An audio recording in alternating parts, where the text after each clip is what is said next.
The MTG podcast is a virtual space for women and men in the tech and creative industries. Tune in as we put it all on the table, sharing authentic life truths as we sustain and empower each other in search of our tribe.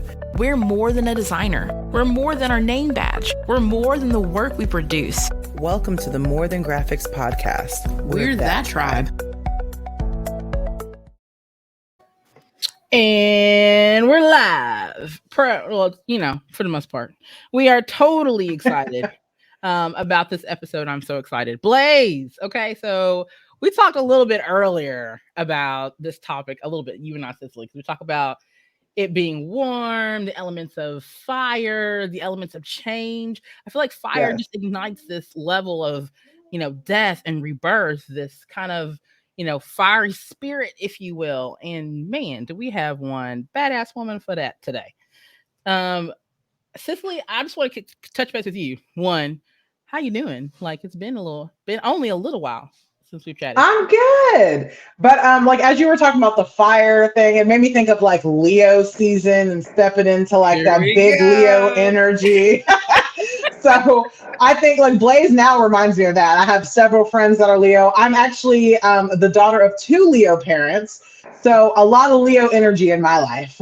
Oh, mercy. Okay, so I'm going to be real honest. Like the first time that I hear Blaise, honestly, I'm in mom mode. So I'm like, Blaise in the Nick Jr. show, it's Blaise, like real bad. So that's kind of where my head is usually with Blaise. And then the next phase is like the Beyonce, like fire, who runs the world, like girls sort of feel.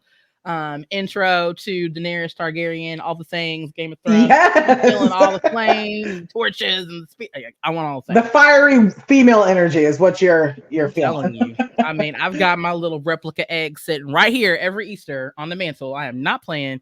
We don't play. We're hardcore House Targaryen. So, and speaking of which, like that's actually probably coming out really soon. I know, House of the Dragon. We're excited. No joke. I got my Khaleesi mug. I'm ready. I think it's just really cool that as we talk about more about Blaise, how we can apply that right to this life that we're living right now, to whether we're a woman in tech, whether we're women creatives, there's a way for us to trailblaze our own way and forge our own paths. Ooh, it gives me goosebumps just to even say it, Lord.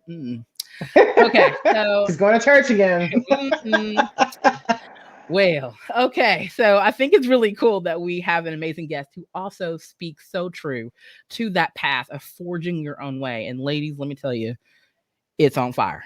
That's all I can say. Cicely, would you like to introduce our guest? I sure would. So Blaise Hunter is breaking barriers with her consulting agency, Blaise the Trail, Inc. Known as the modern-day superhero Heroine, she contends for women to own their super identity. Blaise is an author, multi-award-winning humanitarian, international speaker, fertility expert, certified human rights advocate, mother of purpose, and breaker of chains. She is the fertility expert that doesn't help get people pregnant. Rather, Blaise inspires others to be fertile in their lives and birth their purpose, dreams, voices, books, and brands. Her mission is to empower women to draw their swords and breathe fire on this world. Welcome, Blaise. Hello. Ooh, that intro. Yeah. Okay. I know, right? That's what I said. Every time I'm like, woo. Fiery. I like it. From the mountains. I love it. Yes. Thank you. Yeah, absolutely. I just think it's so cool that we get to we get to know you and we get to talk to you, because I think that's really cool. As people may or may not know, like I'm super fangirling at this moment, because every time that I see more info about Blaise, I am literally like, oh, this is so mean. Oh, she's speaking my language. Oh, get out of my brain. So I just love the fact that you embody so many fiery characteristics of things that I am very passionate about. And it's so cool that we're meeting in this way, because we've not yet done that before. Yeah, this is amazing. And your topics, Blaise, it just fits. Yes. Completely. And totally does. Okay, so I have to jump in and ask this question. How does Blaise resonate with you? And don't just tell me your name. It is my name. So it obviously is part of my identity, the fire, the burn. I'm a Leo. go figure, right? I'm the passionate, I'm the extremist. I'm always been nicknamed the spark plug or the fire starter. That's been my entire life, is somebody with life. So when I think of Blaise, I think of movement. I think of contagious, infectious spirits. And I think we live in a world stuck in mediocrity, with no blaze, with no heat, with no passion. And so I resonate with that because we need that in our lives to fulfill our purpose. We need to ignite the fire again and just fan the flames of the hearts of people and get on fire. And so that's part of my whole life, my identity, my name, my purpose with my mission is to ignite that fire again. And let's join arms and breathe fire together where we have a fire outbreak. Woo! I know everybody's just like, okay. Yeah. You're visually seeing us like literally we're like somewhere between emotionally vomiting and like, this is it. This is the truth. Yes. This is the thing. I love this energy. I feel like a lot of times we lose that momentum, especially going from the new year into spring and spring into summer. And it's kind of really funny how even on a physical aspect, a lot of times women in the summer, we're just still generically like in this amazing radiant sun vitamin D burst moment. So when the sun comes in and the light is on us, now I understand in some parts of the world that is not the case, but in most cases I'm going to say that when that sun comes in and we're feeling that light, it ignites us, it warms our heart, our soul, our minds. When we're with other like-minded people, that also kind of gives us that sense of kinetic energy that technically sometimes we feel like was at a lower point, but now is like whoosh, because we have that connection with other people. Yeah, Blaise, this is amazing. Like, I absolutely love what you do.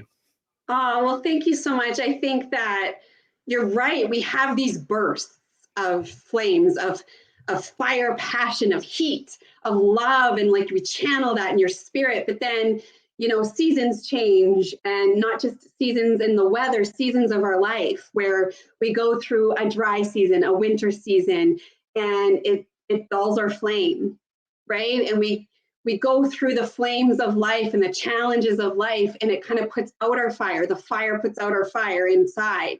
And so that's what I want to help people is like, you lean into the flame and you turn the flames of life and forge yourself in the fire.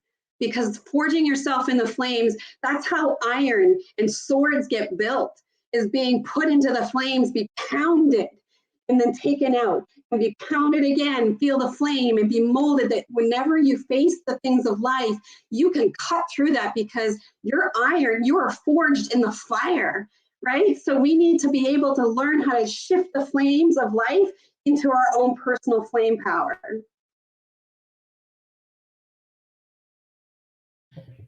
I have goosebumps. Like, I'm not even gonna lie. I'm just like, oh my gosh, this is so me. Like, I need to do this right now. There's so much to unpack with that. I mean, I'm sure, and Cicely's right now taking notes, just so everyone knows. So that's a really big part of our podcast, is not only embracing the things that you are saying, but also taking note of the things that resonate with us, so that we can share that with more women. Your message, your light, your spark, your fire, to ignite their own. And so it is so cool when I hear other women talk about, I can be a light to somebody else. When I hear this, seasons of life, golly gee whiz, yes. We go through all these different seasons, whether we're at work, whether it's personal, whether it's just something just triggering us in other areas, triggered by our environment, things along those lines. How do we shine brighter in those situations? How can we forge a path for ourselves so that we're not only self-preserving ourselves in some areas, but also igniting and encouraging ourselves to step out and do amazing things? I'm so inspired by that. Thank you. So I kind of want to add on to that, like, additional question. When we talk about, things that resonate with us in your personal journey, how is forging a path, or what new things are you trailblazing on in this new year? Yeah, I think it all is encompassing. It starts with a spark, right? It starts with a spark.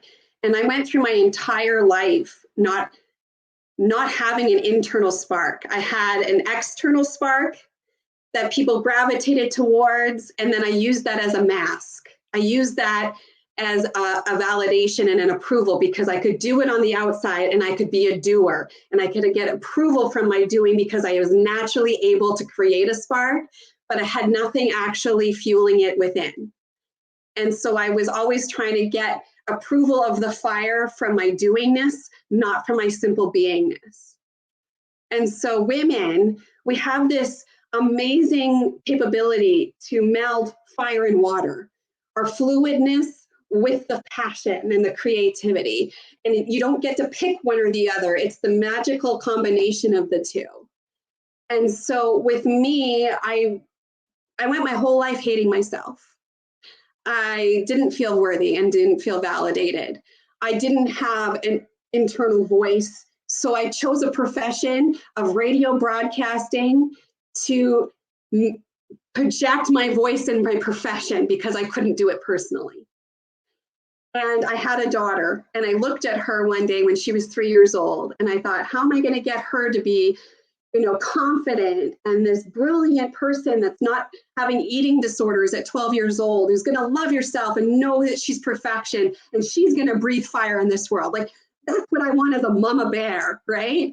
And then I'm having this moment where it's like, oh my God, how can she do it when her mama isn't practicing what she preaches?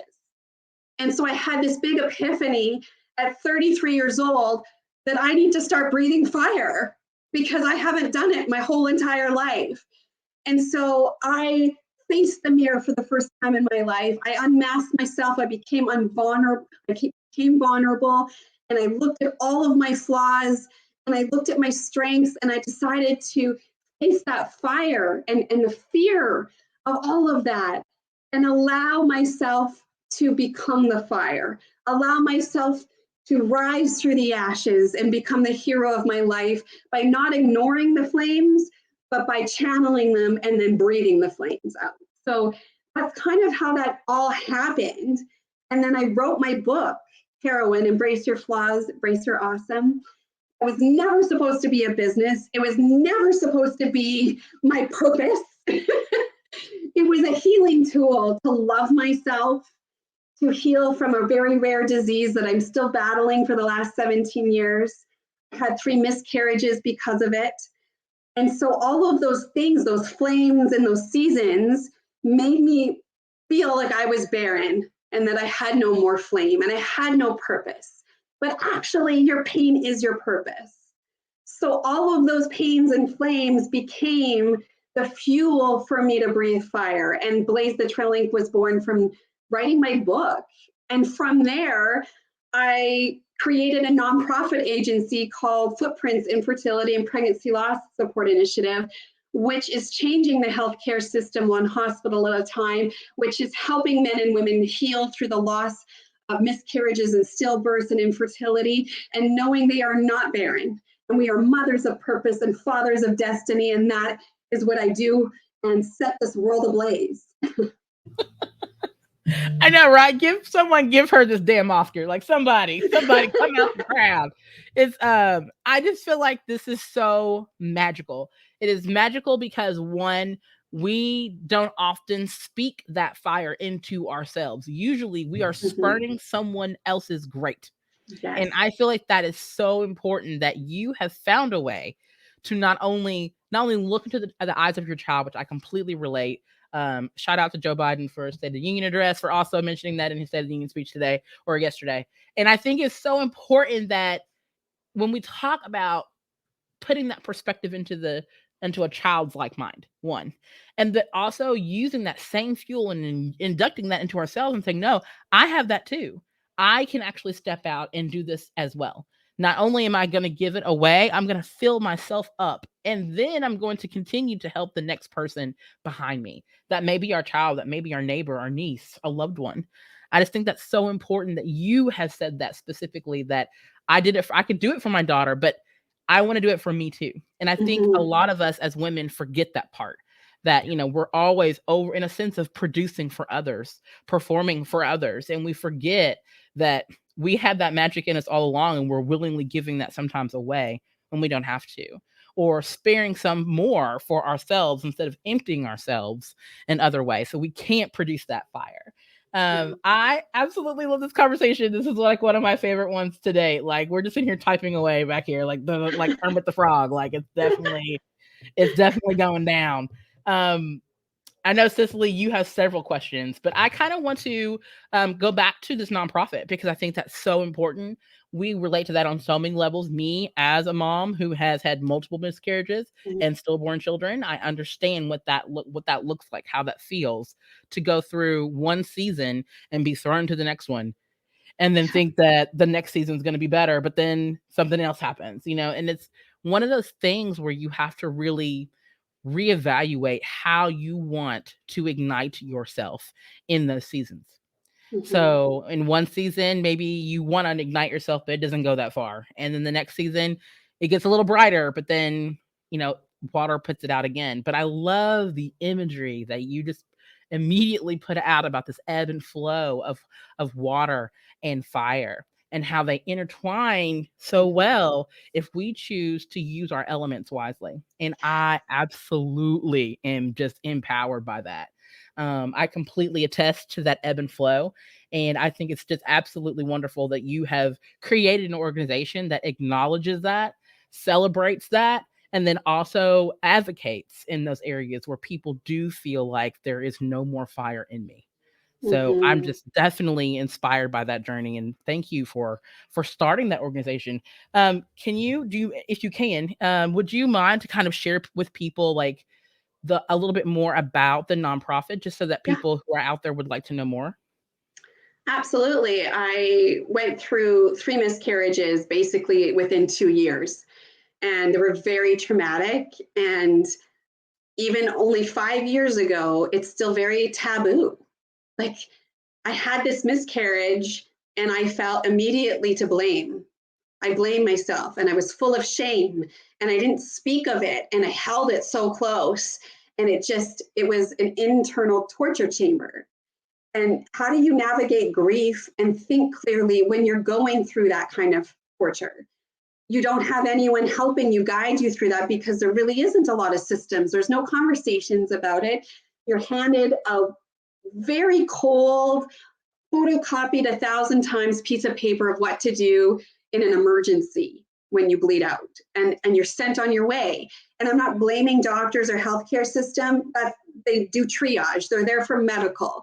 But there's a disconnect that it's not just a medical issue, it's also an emotional and mental health one. And for a woman, whether you've gone through it, this is your first time or your 4th time, it is a severe trauma, and you don't know how to reconcile that within. And so when you're given this cold piece of paper, your first thought is like, that is what my baby's life is worth. This really impersonal cold piece of paper, and now I've got to do a walk of shame through this clinic or the hospital. And I was pregnant when I entered the room, and I'm no longer with child as I leave. And so it's just a very big disconnect of people understanding we need empathy in that moment. And so that's why I'm just starting a conversation. So I wrote my book, and I was incredibly raw about it, like so raw that I had never told even my husband some of those feelings. And it was a way of cathartic healing to let it out.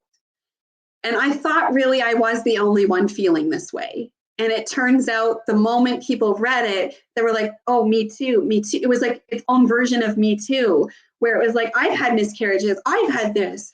Oh my God, you too? It wasn't just me, right? It wasn't just me overreacting, being too sensitive in the hospital. Like, actually, this is a common problem, right? So it created a solidarity from breaking my silence.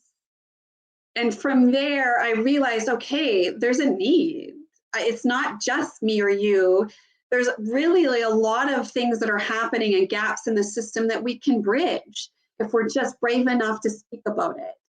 So I thought, you know what, I'm going to ask my OBGYN. And I said, you've been through this with me.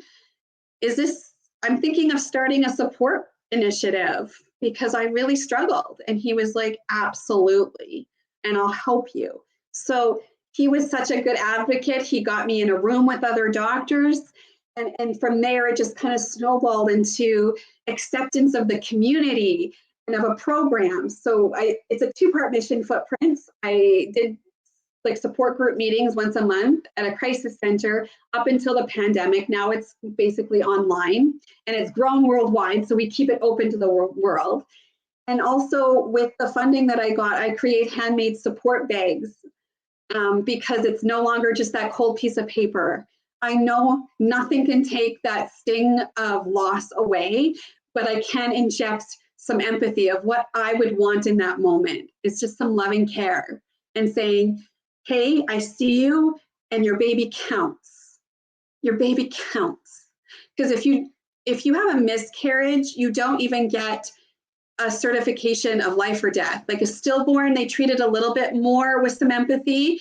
You do get a certificate of death, but up until even if it's 8 months old, you don't get that. It's considered a late pregnancy miscarriage, basically. And so I include in the support bag a certificate of life because I want to make your baby count. And they get a copy of my book. They get information for men and women. Men grieve too. There is 0 support groups and support initiatives for men. My husband grieved so hard and wanted to be the pillar of strength for me, had no outlet to put his grief. So I make sure we have support systems for men. I hand make a bracelet with footprints on it so you can hold that in honor of your baby. And it's just a lot of mental health resource tools to go to and learn how to navigate and find support and find ways to coexist with the pain and know that you are not barren. We are still fertile and we can birth peace amongst our pain and we can birth things amongst our life, even amongst a barren season as we're going along this infertility journey. So that's what I do with this. And it's grown in the last 4 years where I send these bags out worldwide. We erected a standing memorial so people can go and honor their babies. We had a big ceremony where I spray painted large footprints logos. It's like 2 footprints making a heart. And in the community I was in, we tracked the numbers. It's roughly 100 miscarriages or stillbirths in a year in this tiny community. So we spray painted 100 footprints on the path. And so it gave this visual aspect and it was so surreal because when you think about it, you don't get the visual of 100 babies. Right? And when it's just you or somebody, you know, it's just 1 or 2. But when you see 100, that's the impact families are having. And then people wrote on their footprints of the date of their death of their baby, or the people that are grieving the dream they've never been able to birth. And they're having, you know, future baby, whatever. And they stamped it and owned it and honored their baby. And it was just so amazing to see a community coming together and saying, hey, we see you and we honor your baby. It's been so healing for me. And that's why I continue now. That is so powerful. Like, I just can't even. Like, Daniel, sit down. like that was it. That was show. I'm just kidding. That was absolutely amazing. And I'm so, and again, very, very, I'm thankful. One, if somebody has not thanked you enough, like, thank you. Because these are spaces that I can attest to that because I definitely have gone through those things. I have felt those feelings. I have been in those deserts and I've been in those valleys and I know what that feels like. So for women out there who have experienced anything along those lines, just know there's a place out there that you can literally be just like Blaise's. That's me too. Like you can literally just stand in those footsteps and understand me too. Like that's just the unspoken acknowledgement and the visuals that you shared. Like that is so transformational for so many people who do not understand like that level of loss or that level of just embracing other people in that community in the same footsteps. It is. It's confusing to you because you're like, oh, I was only a few weeks, or was only. You try and tell yourself not to grieve that hard, right? So you're trying to get yourself out of it, but it's like you lost something and you can't even explain it. It was inside of you. You saw the heartbeat. You were a mama the moment that stick turned, right? Like right. So whatever feel like logistically headwise that you're thinking logically, it doesn't matter. It's like you're grieving a very hard loss, and then there's so much silence around it that you don't know how to even verbalize it. And even with my first one, I was like, oh yeah, 25% of the time it happens, but that happens to other people. That doesn't happen to me. And so when it happened to you, it's like this huge shock because you think that only happens to others, right? And so it's like allowing yourself to have a voice, to blaze the trail and forge a new path of just honesty and vulnerability around it. Why is it such a hush veil that we're not supposed to talk about? It's no shame. Like, it's just a reality and a fact. And I'm just open about it and creating that safe space for women to be like, hey, I acknowledge that. And I've been through that. And people that have had it 25 years ago were like, I never dealt with it. And now you're creating a space for me to actually, you know, look back and reconcile that grief that I kind of dug deep and never dealt with. Right. Yeah, I just absolutely. I mean, I know, Cicely, you're right there with me, but I kind of feel like this is how you've blazed a path. You know, this is how you trailblazed your path, but also a path for so many others. And so I feel like in some ways, also, as you define that path for yourself, this legacy that you're leaving behind for other people behind you.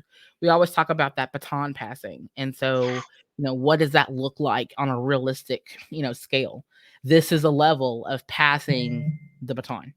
So I just want to make sure that people see this as an example. It doesn't have to be specifically about this particular topic. It could be anything, something in tech, something creatively. But this is a great example of taking that power and that passion and that fire and fueling it to something that's going to affect generations to come. So I just think that is so admirable. Oh my gosh, fangirling, like not gonna cry, but this is like, oh, the feels, the tinglies, I'm getting them all. So yeah, Cicely, I know you can relate a little bit to that as well. I actually want to cry, but I won't. But like coming from the other side of it, so never having personally gone through a miscarriage, but seeing it as a nurse, like I tell people all the time, like my first births that I've ever seen, I cried. Like I cry about everything. So I'm just a very empathetic, and I'm very in tune with other people's emotions as well. So the first time I had a patient who was going through a miscarriage, I cried about it with the patient, like we cried together. And like she was another person who had recurrent miscarriages, and it was one of those things. She's like, you know, I just don't know why, like what's wrong with me. And then it was one of those things where I was like, absolutely nothing is wrong with you. I was like, you know, I don't have a reason for why this is happening, because medically for her there was nothing that the doctor could come up with. And I believe she had one baby at that point, but then had been trying, and, you know, multiple miscarriages in between. And she's just like, you know, I just want to be able to bring life, you know, to the world again. And it was just the saddest thing to me. And, you know, again, it can be very sterile. Luckily, I worked with amazing OBs who were nothing like that. Like, you know, they could have 10 other patients waiting, and they're going to take the time that it took to be with patients. But that was always one of the hardest things for me personally as a nurse in the outpatient setting and inpatient setting. You know, we've had losses of all sorts, varying ranges. And again, it's that same thing where you said it perfectly, like that people who are kind of like, well, I was only 5 weeks, and I hate it when people say that, because I'm like, no, it's not only like that was your baby. Like, this is a baby that, you know, that you were so excited for, because, you know, they come in, they're like, oh, you know, I got my positive pregnancy, you know, it's all happy. And I'm like, don't say it was just this, and, you know, well, you know, they didn't have or they had a heartbeat, but no, like I tell people that is your baby. Like, I don't care what stage of life that you are in, you were carrying a living being inside of you. That was your baby. So like when you said that, I was like, oh, I hate that, because that would make me cry too. Like everything makes me cry. That would be one of the things where I'd be like, please don't say, you know, like you are allowed to grieve. I know that like it's one of those things that we can't talk about. Like, you know, it's not dinner table talk, but you definitely had a loss. Like anytime you want something, anytime it does not happen and come to fruition for you, that is a loss of any sort, whether that be a child, whether that be a relationship. Like there, you know, it applies to every single thing. So I always tell people, don't downplay your loss, because that's not allowing you the space to grieve and the space to really deal with your emotions. So I'm very much a proponent of, we have to take things, you know, face them head on, do exactly like you said, like make sure we deal with that, go through the motions and understand and grieve. Because just because you were only this far along, or only this, only that, that's, you know, that doesn't excuse the fact that you're feeling how you feel. So that was one of the things that I love that you said that. And I'm like, yes, it can be very sterile. It's a very like sterile situation. Sometimes, well, sorry, this is what's going on, ma'am. Here's this paper. Call us if you need us. And that's kind of where it usually stops. And like you said, they don't kick you out the door, but it's just they kind of leave you to your own devices after that. And, come back and see me with any problems, or come back and see me with your next positive test. And then you're kind of left with your husband or partner to pick up the pieces. So I love that you said that. And like I said, I was getting all misty eyed. I was like, oh God, she's going to keep talking about it. It's going to make me cry. I just want to share like a really brief like memory of some of the aftercare that I received from one of my miscarriages. It was a male doctor. He was super nice and empathetic. He asked me in the follow-up appointment after my DNC. He literally asked right after that, like, I need you to know this is not your fault. Like, that's the first thing that he said to me. I'm going to be real honest, this was an old white male. I was not expecting that from him at all. But because of, I know, his experience and probably his education and some good old common knowledge, maybe that was some common sense there, that he understood, like, I need you to, I understood what he was saying, but he said, no, repeat it back to me. This is not my fault. And I think that was the first time really that I started to really resonate with the idea of the care after, the uphill climb after. And that's what kind of opened the door for me to better pass on to the next level of grief. A little bit more easier than previous, right? But I think it's one of those situations where when someone can at least open that door, even if it's just a little bit of a crack of a conversation, that starts the spark to kind of, I can keep going now. I can move forward, but not forget, but just move forward in that process. Right. So I just think that's really powerful, that when we have moments like that, hold on to them, grab them, kind of embrace the fact that someone else acknowledges that space with you. And then, exactly. Like, and be able to just kind of move on to that next step. But for a lot of people still, like you said, it's a very taboo subject. I just wanted to share that one little part because I know there's people out there that could resonate with that. Totally. And, I appreciate that, because like, that's what we need, is just these conversations. And there's nothing, it's not like, oh, I got to go in a back room and talk about it. It's just, it's very like, let's just talk about it. This is a real thing that women and men face. And we need to normalize infertility and loss, because it's a real thing we're going through and a real thing we face. And then, people that go through this and then have another baby, and then they're celebrated because like, it's like almost like an achievement, your rainbow baby. But for the person that doesn't get the rainbow ever, like, I'm still holding on for the hope of a rainbow baby. But let's not devalue their fertility, their womanness, the very point of their being, because women, for centuries, we've been told that's what the point of our life is, to reproduce. So if we don't, therefore, I am not a good woman. I am not getting the job done. So we play that narrative, like, this is what I'm supposed to do. We're doers, right? That being validated in our doing rather than just being a woman. And so I really want to encourage that conversation with people, like, and expand that definition of fertility, because I was going through that. Like, I've had 3 miscarriages. Yes, I'm a mother, but because it's not my choice, I am therefore barren.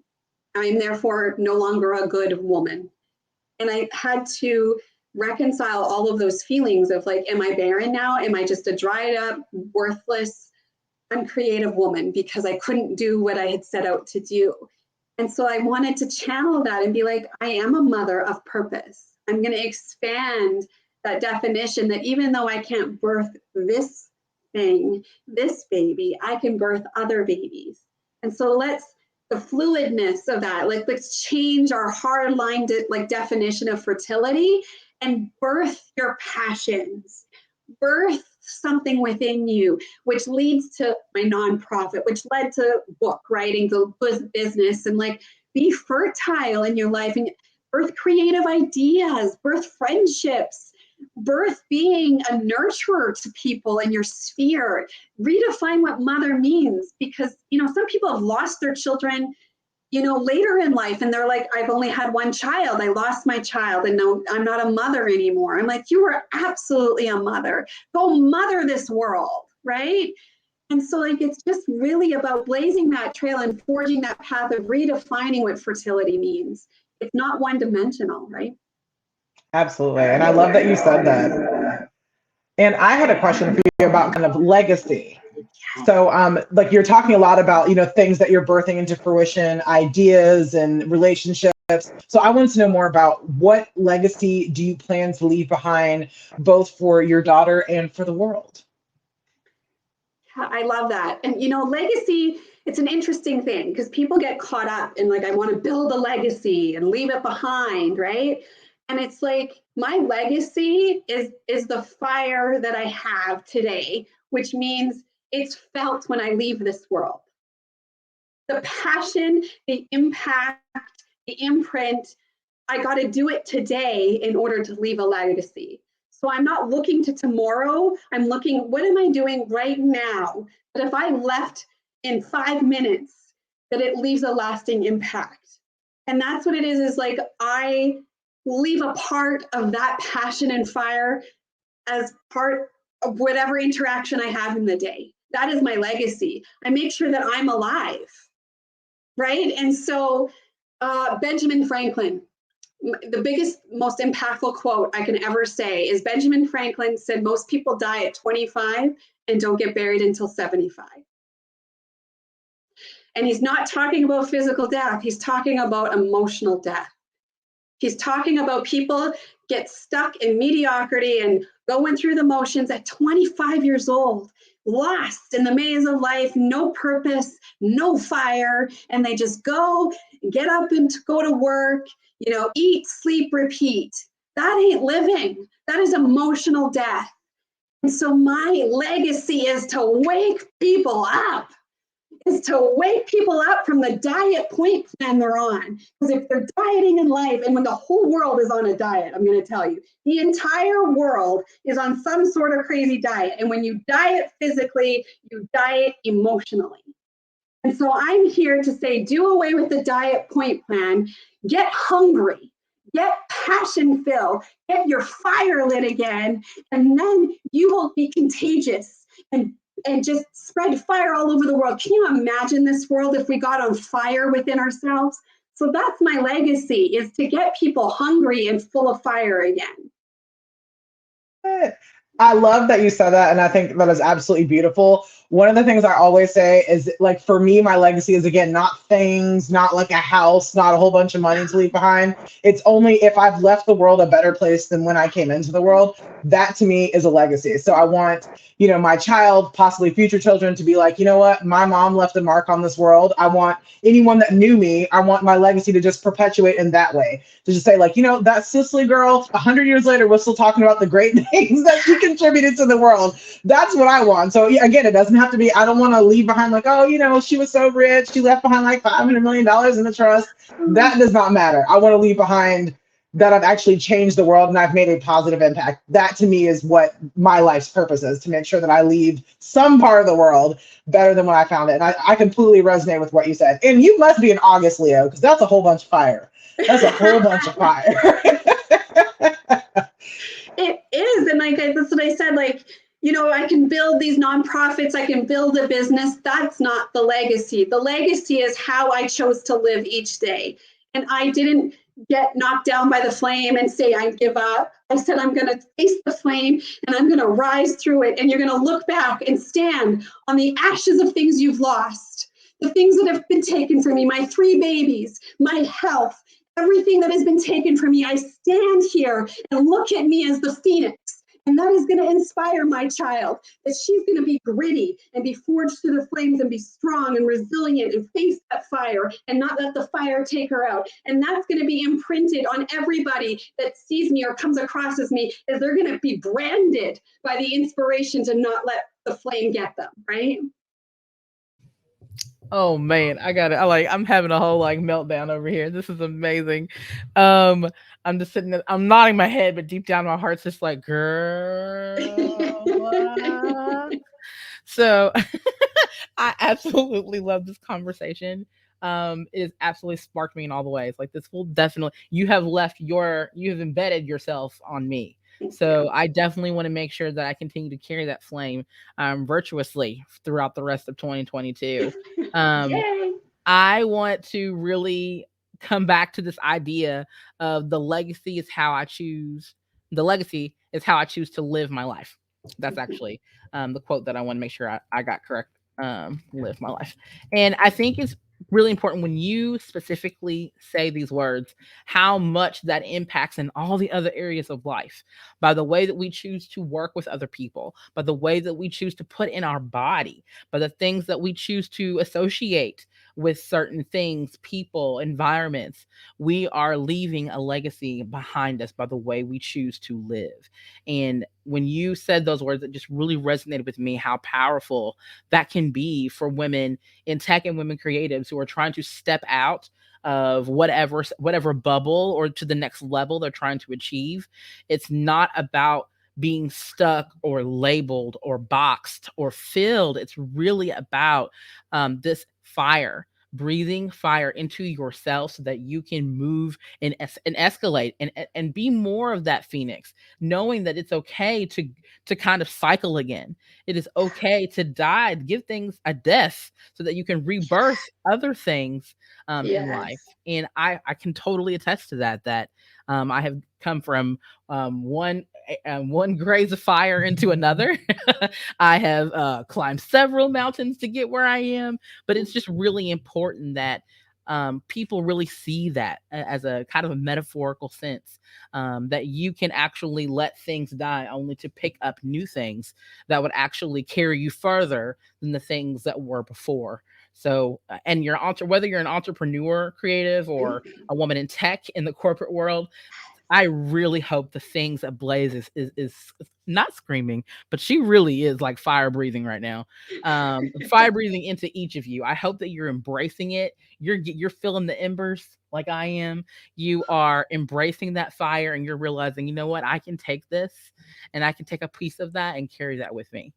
Whether we're walking into another fire or we're coming out of one. You can take your own piece and interpret that and embed that into yourself to guide you through whatever next steps that you have for yourself. Yeah, Blaise, this is just amazing. This is so heartfelt. I really receive the things that you are speaking to today. Thank you. Yeah, I think we often have these conversations about legacy and it kind of shifts to, again, doing rather than just being. And I think that's what I want to hammer in. Your legacy isn't about the money, the children you birth, nothing like that. Your legacy is literally how you're living. And I want to say of like, we need to get back to that feeling of like, I have a purpose. And that is my legacy. If I can just do one thing in this world, you don't need to go and cure cancer and do all that. Like, I'm not telling you to do that to have a legacy. I'm telling you to know thyself. Again, another amazing quote, Benjamin Franklin, and then know thyself. The most profound thing, if we could do that, that is my legacy. If I leave this earth and someone says, what was Blaise's legacy? She knew herself and she ran that race and then handed that baton, like you said, to my child, the importance of knowing yourself, owning your worth, and breathing fire in your own destiny. Like that is profound legacy right there. Let's stop trying to muddy the waters and complicate things. Just know yourself and contend for that identity because you will impact this world if you truly harness your own identity. I am so about that. And I feel like that is the part that people forget. We forget because, we come up, we not raise ourselves, but we grow up with this, I don't want to say lofty because they're not always lofty, but these big dreams. We come up with these elaborate plans and ideas for our life when we're little. And then as we get older, we kind of hit that wall of either echo chambers or resources or a whole plethora of other issues as we as women have faced over these many, many years and being oppressed and being discriminated against and being undervalued and being underpaid, all of these elements that revolve around us and they kind of swirl like this little sphere of doubt and fear, and it controls us in a lot of ways. And so I love the fact that you continue to advocate that you can break that with your own fire. And you can break those chains with your own fire, only if you allow it, though.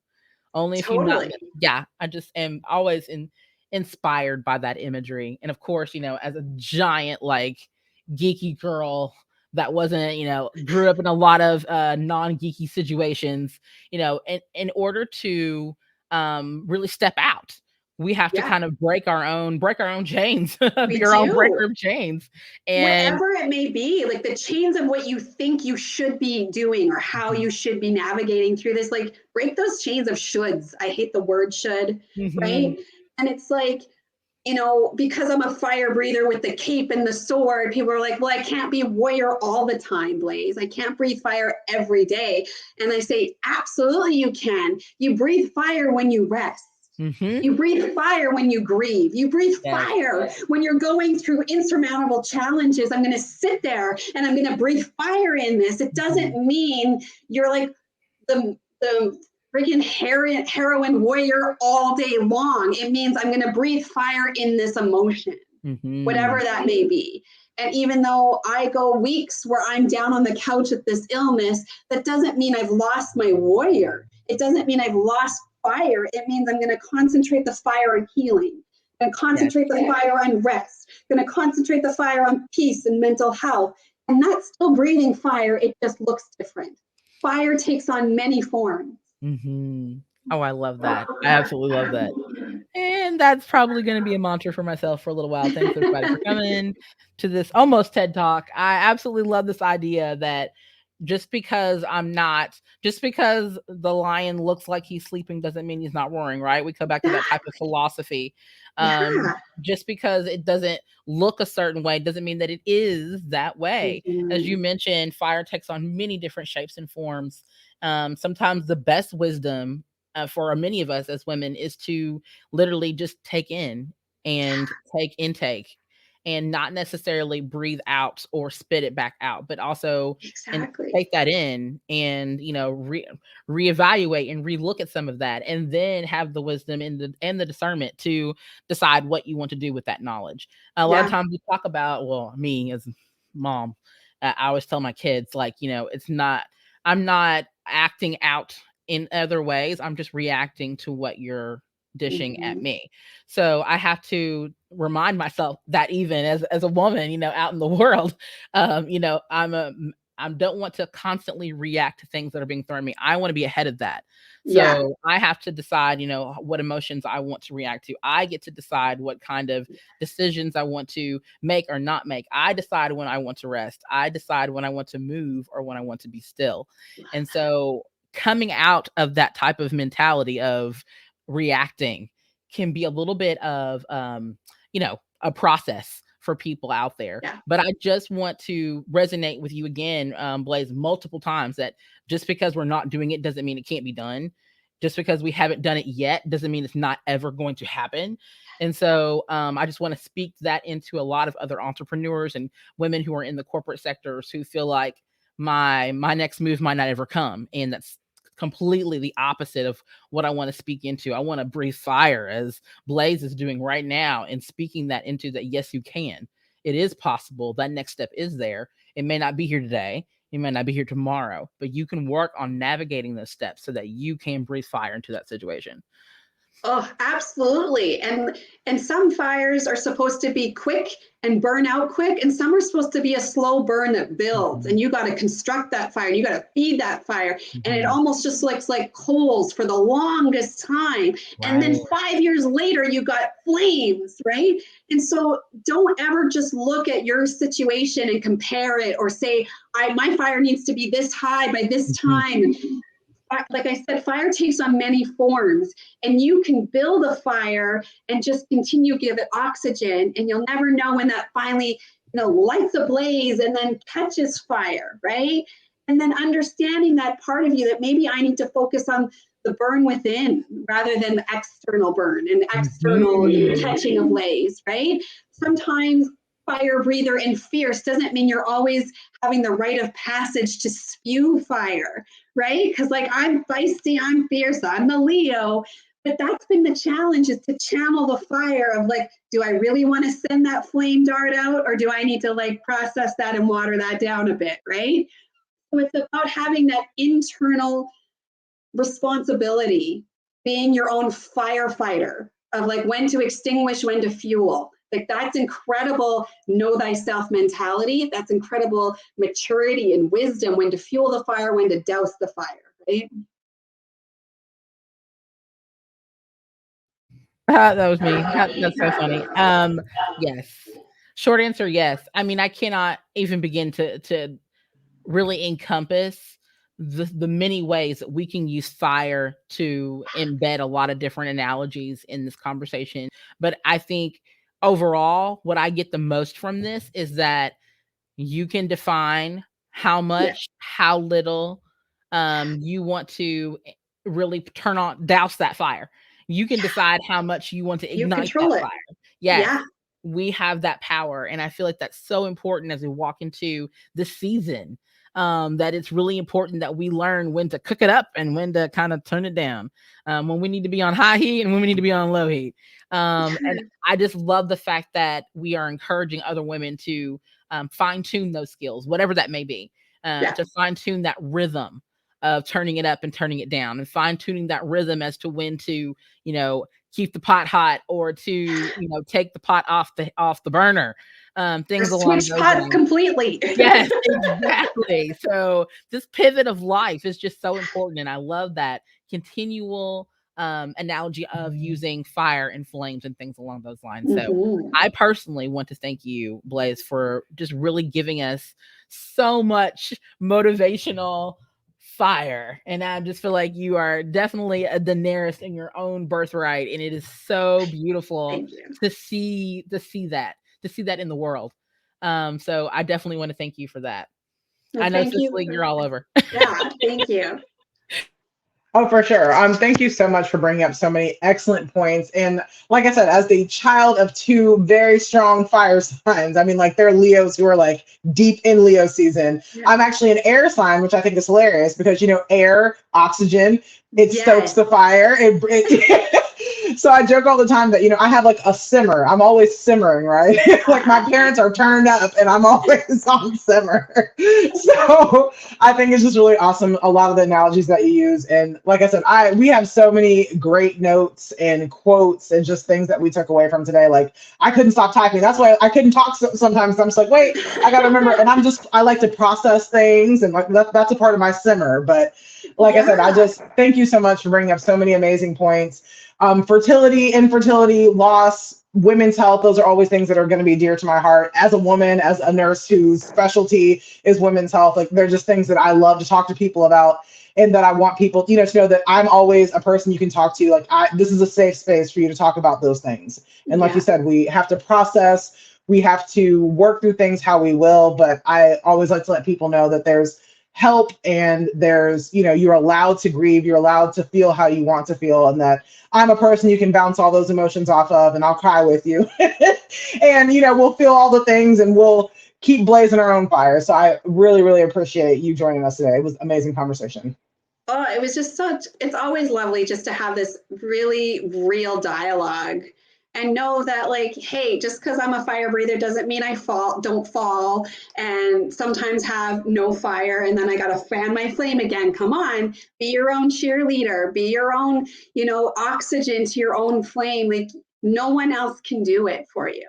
And we rely on so many things to be our vices, to be like, I got to go here and get inspiration, and here to get the oxygen and the fanning of the flame, and you've got to fan it yourself, because everybody's going through their own type of things, and you can't rely on other people to always be your oxygen.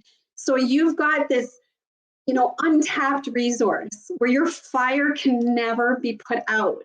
You just got to tap into it. It's there, and it's so unique to you, and you've got a purpose to birth that and fan that into this world. And it's so amazing, and we need it. We need your fire. So that's what I want to leave people, is like, it's not just about me, it's not just about you, it's about the collective. And we need to have fire breathers everywhere we go. And then we can really see a world change for the good, right? And I don't want to say you, next generation, be world changers and earth shakers, but I'm good here with my slow burn and my mediocre pot and my lukewarm self. You go do it. That's why I had you. You go be the change. No, if I want the change, I got to be the change, right?